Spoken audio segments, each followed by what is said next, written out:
এ যেন রবীন্দ্রনাথের সেই ছোট গল্পের মতো শেষ হইয়াও হইল না শেষ। আর্জেন্টাইন জাদুকরের জীবনের গল্প শুরু হয়েছিল বার্সেলোনার এই ন্যু ক্যাম্প থেকে।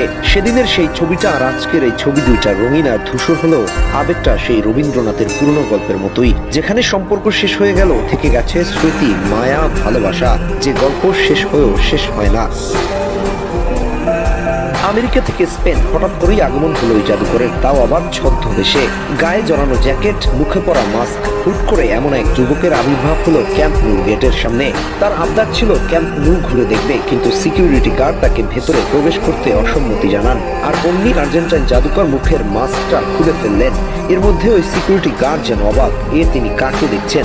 সিকিউরিটি তখন অনুমতি না থাকা সত্ত্বেও মেসিকে সসম্মানে মাঠে প্রবেশ করতে দিলেন। তবে মেসির এই বার্সেলোনা সফর সম্পর্কে কেউই জানতেন না। ক্লাব সভাপতি লাপোর্তাকে মেসি জানাননি। লাপোর্তা অন্য ক্যাম্পে থাকাকালীন সময় ক্যাম্প নুতে প্রবেশ করছিলেন মেসি।